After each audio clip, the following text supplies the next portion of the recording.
Hi നമസ്കാരം. ഈ റോഡിൻ്റെ ദുരവസ്ഥയെക്കുറിച്ച് എൻ്റെ ഈ രണ്ടാമത്തെ വീഡിയോ ആണ്. ഇത് 6 കൗൺസിലർമാരുടെ അധീനതയിൽ കൂടി കടന്നു പോകുന്ന റോഡാണ്. ഒരുപക്ഷെ ഇവരെല്ലാവരും ഒത്തുശ്രമിച്ചാൽ നടക്കുമായിരിക്കും. അങ്ങനെ നടന്നാൽ ഇതിൻ്റെ പിതൃത്വം ആർക്കും ഏറ്റെടുക്കാൻ സാധിക്കുകയുമില്ല, ഫ്ലക്സ് അടിച്ചു വെക്കാനും സാധിക്കുകയുമില്ല. അതുമാത്രവുമല്ല, ഇത് അവരുടെ അധികാര പരിധിയിൽ വരുന്ന കാര്യവുമല്ല. ഇനി ഞങ്ങൾക്ക് ആകെയുള്ളൊരു പ്രതീക്ഷ എന്ന് പറയുന്നത് കരുനാഗപ്പള്ളി MLA ആയ ബഹുമാനപ്പെട്ട CR മഹേഷനിൽ മാത്രമാണ്. താങ്കൾ ഇതുവഴി ഒട്ടനവധി പല കാര്യങ്ങൾക്കും പോയിട്ടുണ്ടാവും. എന്നിട്ടും കാണാതെ പോകുന്നതാണോ?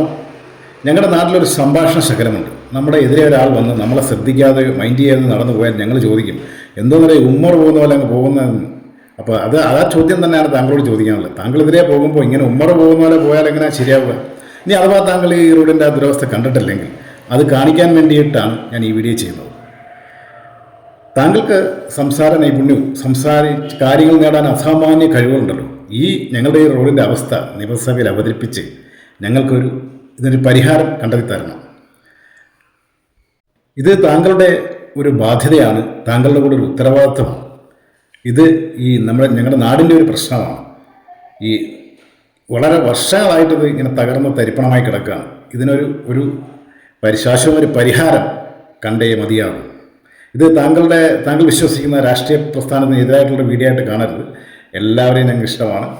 ഇത് ഞങ്ങളുടെ ദുരവസ്ഥ കൊണ്ട് പറയുന്നതാണ്. സാധാരണ റോഡുകൾ അവിടെ ഇവിടെ കുറേ കട്ടറുകളും കാര്യങ്ങളൊക്കെ ഉണ്ട്. പക്ഷേ ഈ റോഡിൽ കട്ടറുകളുടെ ഒരു ഘോഷയാത്ര തന്നെയാണ്. അത് കൂടാതെ ഇതിവിടെ ഈ ചെറിയ വാഹനങ്ങൾ ഈ ചപ്പാത്തിലൂടെ കടന്ന് ഈ വെള്ളം നിൽക്കുന്നിടത്തോടെ കടന്നാൽ അടിഭാഗം തട്ടാറുണ്ട് ചെറിയ വാഹനങ്ങൾ. അതിനും എല്ലാത്തിനും ഒരു ശാശ്വതമായ പരിഹാരം കാണേണ്ട ആവശ്യകതയാണുള്ളത്. അപ്പോൾ ഇത് CR മഹേഷ്, ബഹുമാനപ്പെട്ട CR മഹേഷ് കാണുന്നവരെ എല്ലാവരും ഷെയർ ചെയ്യുക, സപ്പോർട്ട് ചെയ്യുക. ഓക്കെ.